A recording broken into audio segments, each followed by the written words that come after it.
ፊት አዙር የሚባል አለ። ሁለት አይነት ፊት አዙር አለ። አንደኛው ግባ የሚል ጥብስ እንዲሸታችሁ ሴቶች እንዳለ ታፋና የተለያየ ሽንጥ ምናምን እንዲመለከት አድርጎ ያስገባዋል። ከሌጋ ማውራት የምትፈልጉ ካላችሁ በወፍ ቋንቋ ችግር የለውም። እኔ የለመድኩት በሂደት ነው። ፊት አዙር የሚባል አለ። ሁለት አይነት ፊት አዙር አለ። አንደኛው ግባ የሚል ጥብስ እንዲሸታችሁ ሴቶች እንዳለ ታፋና የተለያየ ሽንጥ ምናምን እንዲመለከት አድርጎ ያስገባዋል። ከሌላ ሆቴል የተላከ ፊት አዙር ከሆነ ደግሞ ወደ ውስጥ እንዳትገቡ ወደ ሌላ ቦታ እንድትዞሩ አድርጎ ያዞራል ማለት ነው። የእድል ወይም የገበያ ሰላቢ መንፈስ የሚሰራው በምንድን ነው? ሴትዮዋ ለሰይጣን ወይም ለጠንቋዩ ምን ያህል ተገዢ እንደሆነች እንዲታወቅ ነው። ወይም ጠንቋዩ ራሱ ይሄን የሚያዛት ወይም ደብተራው ይሄን የሚያዛት ምን ያህል ለቃሌ ተገዢ ነች የሚለውን ሀብታም ሆና እንዴት እያሾርኳት እንደሆነ እዩልኝ ለማለትም ጭምር ነው። እንደገናም ደግሞ ቅጣትም ጭምር ነው። ገው ያጠፋችው ጥፋት ካለ ገንዘብም ካልሰጠችው እንደ ቅጣትም ጭምር ነውና ብዙ ባለሀብቶች በአህያ ላይ በሌሊት ተቀምጠው በከተማ ላይ ሲሽከረከሩ የማስተምራቸው ጎዳና ልጆች ይነግሩኛል። የሚገርማቸው እንግዲህ እኔ እነሱ ላስቲክ ውስጥ ሄጄ አብሬያቸው ከነሱ ጋር የስብከት ቀሚስ ለብሼ አብሬያቸው የቤተክርስቲያን ውስጥ እንዳሉ እንዲሰማቸው ቃሉን እንዲያከብሩት ብዬ ሄጄ አብሬያቸው ቁጭ ብዬ ሳስተምራቸው የሚሰማቸው ደግሞ ያካፍሉኛል። መምህር ምንድነው በሌሊት አህያ ላይ ተቀምጠው የሚዞሩት ራቆታቸውን ሆነው ሰይጣን ነው ምንድን ይሄ አጋንንት ነው ድግምት ነው ይሉኛል። በጣም ብዙ ቦታ ላይ ባይዘው ከስንት ዓመት ጀምሮ ነው ይሄንን የምሰማው። እኔ ደግሞ በታሪክም ትሰማላችሁ። እና እቺ ሴትዮ እንደዛ ነው የምታደርገው። ስለዚህ ይዛ መታ የምታስገባው ሰይጣንን ነው። ከሌሎች ሰዎች የሰበሰበችውን እድል ይዛ መታ የገባች ይመስላታል እንጂ እሷ ሰይጣን ምንድን ያደረገላት የእነዛን ሰዎች ገበያ ዘግቶ ለእሷ ደግሞ የእነሱን የሚመስል ገበያ ነው የሚያመጣላት። እዛ ቤት ይገቡ የነበሩ ሰዎችን ደግሞ ወደዚህ ቤት ያመጣላታል ማለት ነው እንጂ እድል የሚባል ነገር የለም። ጸጋ መንፈስ ቅዱስ ነው ያለው። በመሰረቱ እግዚአብሔር ሲፈቅድ ነው በእኛ ህይወት ውስጥ ሰላም ወይም ደግሞ ፍቅር የምናገኘው።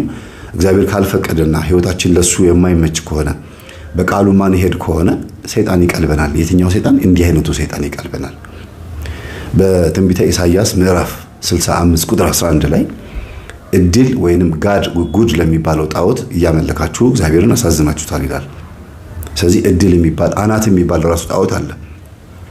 አናቶት የሚባለው አካባቢ በዚህ የተነሳ ነው የመጣው። እኛ አናት የምንለው ይሄንን ነው አይደል? ግን በዓል የሚባለው በሲዶናውያን ቋንቋ አናት በሚባለው ነው የሚተረጎመው። በሌላ ቋንቋ በዓል በኤልዜቡል ባል ተብሎ እንደ ባለቤት እንደ ዋና ሆኖ ይቆጠራል እና የግብርና መንፈስ ነው ተብሎ ይቆጠራል። የእርሻ መንፈስ ነው ተብሎ ይቆጠራል።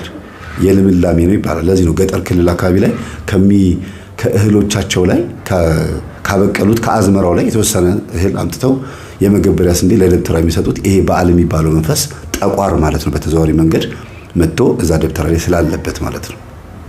የመገበሪያ እህል እየተባለ እየመጣ ለሱ ካልተሰጠው እንዲያውም እህሉን ይፈጀዋል ይባላል። የግብርና የእህል መንፈስ ወይም ደግሞ የልምላሜ መንፈስ ይሉታል። ይሄ በዓል የሚባለው ይሄው መንፈስ ደግሞ በሲዶናውያን ደግሞ አናት ይባላል። እሱ የሚመለክበት ቦታ ላይ ደግሞ የሚሰራው መስዋዕት ደግሞ አናቶት ይባላል። ቦታው ማለት ነው። አናቱን መታው ትላላችኋል። አናት እርግብግቢት እዚህ ቻክራ የሚሉት ህንዶች መሃል ላይ ጭንቅላታችን ውስጥ ያለችው የምናስተውልባት በእሷ መስመር ትክክል ያለው ዋናው መሃለኛው አናት ይባላል ማለት ነው። እና እኛ በአማርኛ የምናውቃቸው ቃላቶች የመናፍስት ስሞች ናቸው። ሞት የሚባል መንፈስ አለ። አኪር የሚባል መንፈስ አለ። ዱቢፍቱ የሚባል እነዚህ ሁሉ እንዳለ የሞታ መናፍስት ናቸው። ኑሯቸው የገጠር ሀብታም ናቸው። የገጠር ሀብታም ያው የሚካድሙ ከሆነ ከራማ የሚጠሩ ከሆነ ደግሞ የገጠር ሀብታም ከሆኑ ሰርተው ነው ሀብታም የሆኑት ወይስ ሰልበው ነው የሚለውን ነገር ደግሞ ማሰብ ይቻላል። ሰልበው ከሆነ ሰላቢው መንፈስ ማን ነው ማለት ነው? እንደጻፋቸው እርግጠኛ ነኝ የቡዳ መንፈስ ነው። የቡዳ ዛር መንፈስ ከራማ ሲሆን ደግሞ እጅግ በጣም ከባድ ነው።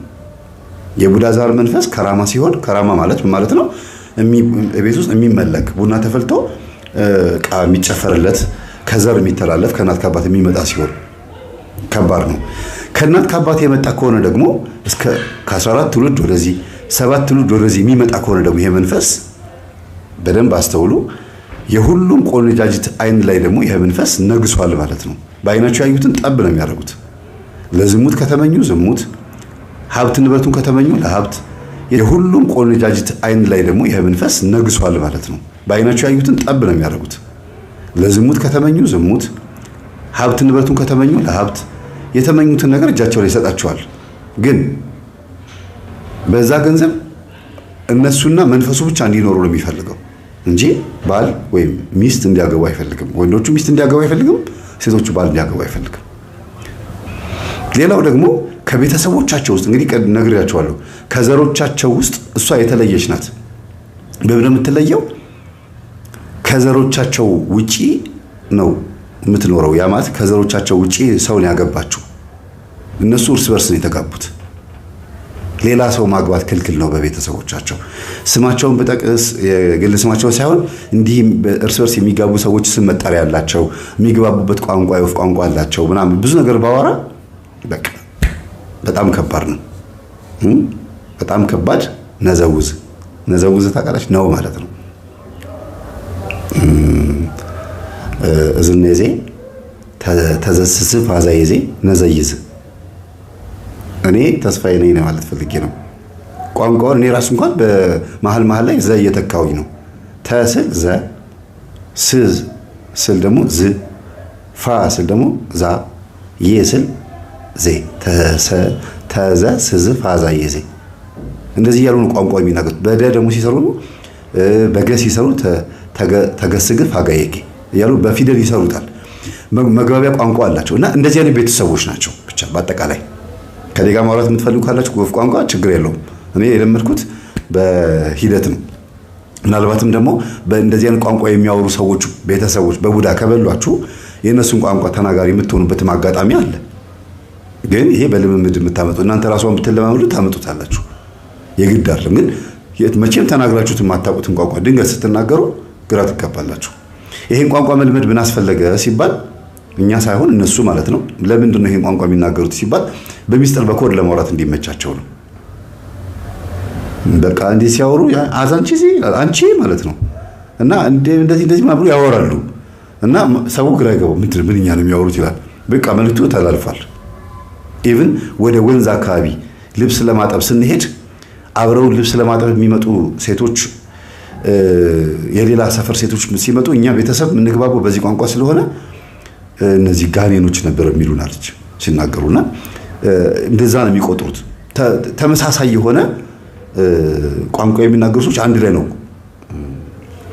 ተሰብስበው ልብስ የሚያጥቡትና ሲያወሩ በዛ ቋንቋ ስለሚያወሩ ማን ምን እንደሚያወሩ አይሰማም። በቃ በጣም ነው የሚናደዱባቸው እና በኮድ ማወሪያ ነው ማለት ነው። ይሄ የቤተሰቡ መለያ ነውና ስለብኩልነት ትንሽ ልበልና ልዝጋ።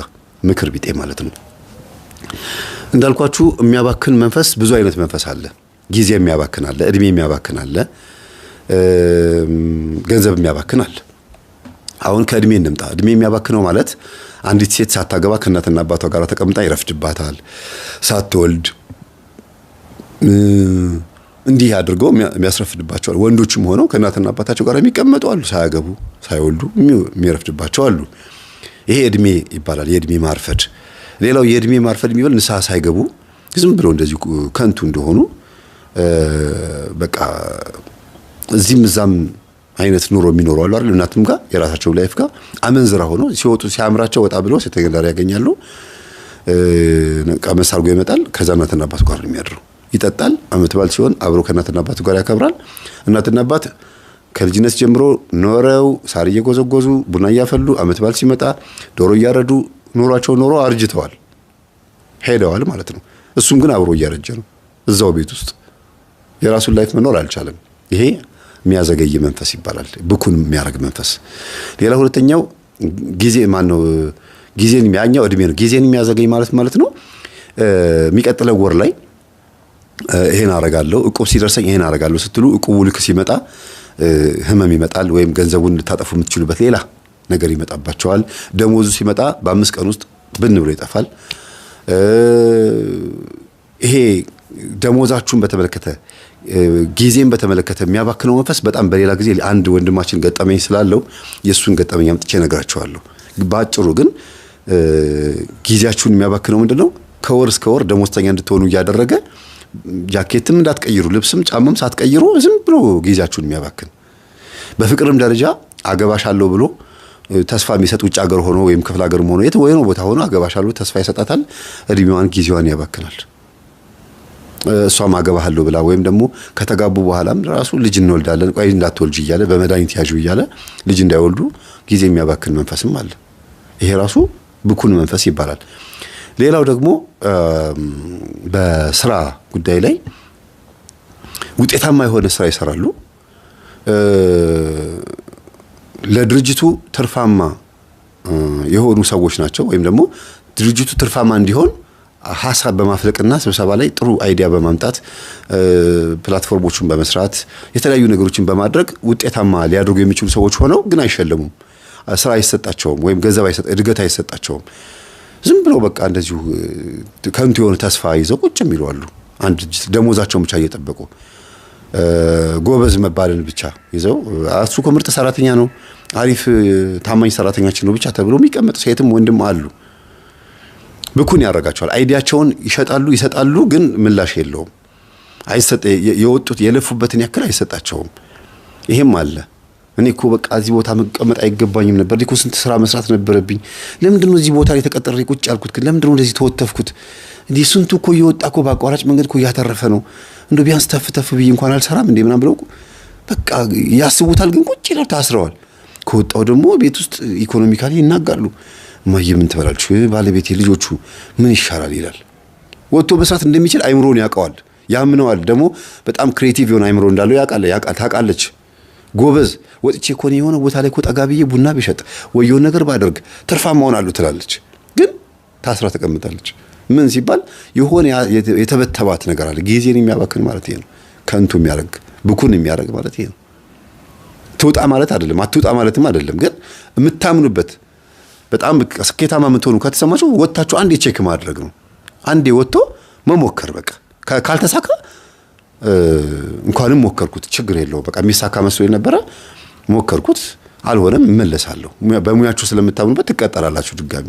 ይሄኛው የማይቀር ጥሩ ሙያችሁ ስለሆነ ማለት ነው። ያኛው ግን ምናልባትም በህይወታችሁ ላይ አንድ ስቴፕ ከፍ የምትሉበት ከሆነ እዚህ ጋራ ቆልፎ የያዛችሁ የቤተሰብ ዛር ሊሆን ይችላል፣ ወይም ደግሞ መተት ሊሆን ይችላል፣ ወይ እናንተ ውስጥ ያለው ይሄ ሚጫጫናችሁ ዝም ብሎ ዱካክ የለቀቀባችሁ እንዲያልፍላችሁ የማይፈልግ ሱኡንቁን ወይም ደግሞ ስግብግብ የሆነ የቡዳ መንፈስም ሊኖር ይችላል። የእናንተን ማደግ የማይፈልግ የእናንተን ገንዘብ ማግኘት ሞላ ስትል ኪሳችሁ ነው እንዴ ቆይ እስቲ ምን ላድርግበት? ገና ገንዘቡ ሲመጣ ነው ማቀድ የምትጀምሩት። ያንን ብር ማየት አይፈልግም። ብሩ በሌለ ሰዓት ብዙ እቅድ ሊኖራችሁ ይችላል። ብሩ ሲመጣ ግን ያ እቅድ ትረሱትና ሌላ ቆይ ሌላ ነገር ምን ላድርግበት ትላላችሁ። ይሄ ነው የኛ ያበሾች ትልቁ ችግራችን። ቀድመን አቅደን ጨርሰን ብሩ ሲመጣ እቅዳችን ላይ አናስቀምጥም። ይሄ ደግሞ የቡዳ መንፈስ ባህሪ ነው። ቡዳ መንፈስ ብዙ ጊዜ እጃችን ላይ ያለውን ብትን የሚያደርገው ቀድሞ ይበለዋል። አስራት ስለማናወጣበት፣ ለነዳያን ምጽዋት ስለማንሰጥ፣ መባ ማለት ስጦታ ለቤተ ክርስቲያን እንትን አዋጡ ይሄ ነገር ይሰራ ሲባል እኔ እቺ ነገር እችላለሁ እቺ ነገር ላድርግ እኔም ላዋጣ ያቅሜን ያክል 100 ብር ከአስራት ውጪ ለእንትን አዋጡ ሲባል 100 ብር ወይም 1000 ብር መስጠት መባ ይባላል። ግዴታ እቃውን አምጣው አይደለም። እንዲህ አይነት በጎ ነገሮች ላይ መሳተፍ፣ ከዛ ገንዘቡ ይበረክታል። የበጎ ነገር ጠላት ስለሚሸሽ ከበጎ ነገራችሁ ላይ ስለሚሸሽ አይነካውም። ለዚህ ነው አስራት አውጡ ቤተክርስቲያን የምትለው ለጥቅሟ ብቻ ሳይሆን ለእናንተም ጥቅም ጭምር ሲባል ነው። ደግሞ ግዴታችን ነው። እግዚአብሔር እኮ ለዚህ ነው ስግብግብ መንፈስ እንዳለ ስለሚያውቅ፣ ሌባ ብኩን መንፈስ እንዳለ ስለሚያውቅ አስራት አውጡዋል። ብኩን ሆኖ ሰው ራሱ ብኩን ሆኖ የ10,000 ብር ደሞዝተኛ የ20,000 ብር ደሞዝተኛ 2,000 ብር የእግዚአብሔር ነው ሲባል ብዙ ነው እኮ እንዴ 2,000 ብር አይ ዝም ብዬ ለነዳያን በሰጥ ይሻለኛል ብሎ 100 ብር ሰጥቶ ይጨርሰዋል። በቃ ግን 18,000 ብሩ አንደኛ 18,000 ብሩ የኔ ነው እንዴ 2,000 ብር በሰጥም እኮ 18,000 ብር አለኝ እሱን ቦታ ማስያዝ ይሻለኛል አይልም። 2,000 ብር ከ20,000 ብር ላይ 2,000 ብር አስራት ነው ብሎ ጭንቅ ይለውና ሳይሰጥም ገለዳንም ሳይሰጥ ዝም ብሎ ይረሳውና ያልፋል። አይደለም 18,000 ብሩ አይደለም 20,000 ብሩ ከዛም በላይ ጊፍት እንኳን ቲፕ ተሰጥቶትም እንኳን ብሩ ለወራ አያደርስም። ለምን ሲባል በረከት የሌለው ለምን እንደሆነ ከሐሳባችን ነው የሚጀምረው ማለት ነው። እንደዛም እንኳን ብኩን ሆነን እኮ ነው የምላችሁ አስራት አናወጣም። ስግብግብ ሆነን እንኳን ቢሆን እሺ ማለት አረ ይሄ እኮ ብር እኮ ቤት ውስጥ እኮ ብዙ ነገር ይሸፍናል እንዴ 2000 ብር እኮ እንዴ እግዚአብሔር እንግዲህ አንተ ታውቃለህ 2000 ብሩንማ ብዙ ነገር ይሸፍንበታል ብትሉ እንደው ድንግሽ ትንሽ ለቤቱ አስባ ነው ብሎ እግዚአብሔር ይታገሳል። ብኩን ሆነንም እንኳን ለተራ ነገር ለመጠጥና ለተራ ነገር እንኳን እያባከንን አስራት አናወጣ። እዚህ ጋር ለአንድ ጃምቦ ወይም ለቢራ ለድራፍት የሚገራርም ሳንቲም እያወጡ የኔ ቢጤ ሆቴሉ በር ላይ መጥተው ስለ ማርያም ሲላቸው እግዚአብሔር ይስጥል ይላሉ። እዚህ ጋር እኮ ስንት ጠርሙስ ተደርድሯል እኮ። ያ ማለት ብኩን መንፈስ እዚህ ጋር እያበከነ ነው፣ እዛ ጋርም ደግሞ እያባከነ ነው። ለምን ለነዳያን ሰተን እንኳን እንዳንባረክ ብኩን እያረገን ነው ማለት ነው። በረከተ ቢስ እያረገን ነው።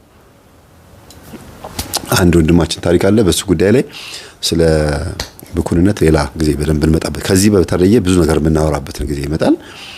ይሄን ይመስላል። ስለነበረ ሰዓቱ ለአምላካችን ስም የተመሰገነ ይሁን። የእህታችን እና የወንድማችን ታሪክ በ3 ክፍል ይሄን ያክል ነው የነበረው።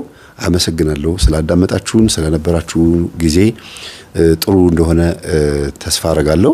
ለብዙ ሰዎች ሼር አድርጉ። የምትፈልጉትን አይዲያ በቲክቶክም በማንኛውም ማህበራዊ ሚዲያችሁ ላይ ቆርጣችሁ መልቀቅ ማስተማር ግዴታችሁ ነው ብዬ አስባለሁ። ሰብስክራይብ ያላደረጋችሁ በሏ አባል ቤተሰብ ሁኑ። ሰላሙን አመሰግናለሁ።